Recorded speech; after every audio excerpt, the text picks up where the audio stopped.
gitna ng biyaheng Semana Santa, 8 kumpanya ng bus sa PITX na nagtaas umano ng singil sa pasahe kahit hindi dapat pinagpapaliwanag. Kapag napatunayan, posibleng bawian ng prangkisa.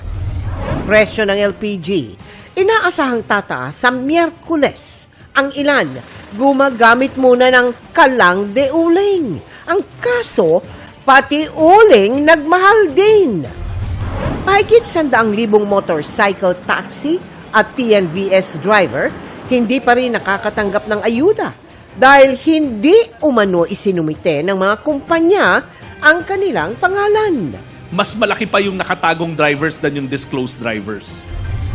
Dating Office of the President Undersecretary Adrian Bersamin at dating DepEd Undersecretary Trigib Olayvar na kapwa iniuugnay sa flood control scandal inireklamo sa Ombudsman. Halaga ng piso kontra dolyar sumadsad sa panibagong all-time low ngayong araw. Exclusive. 4 na huli cam na nang hold up sa convenience store sa Rizal. Nangaladkad at nanipa pa ng customer. At Sangretera Bianca Umali, achieve ang summer-ready body. This is Philippine culture.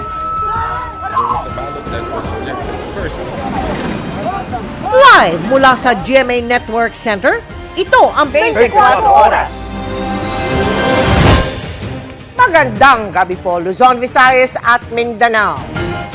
Ramdam na sa Parañaque Integrated Terminal Exchange o PITX ang pagdami ng pasahero para sa Semana Santa. Dahil sa mahal na langis, mas pinili ng ilang biyaherong magbus paprobinsya sa halip na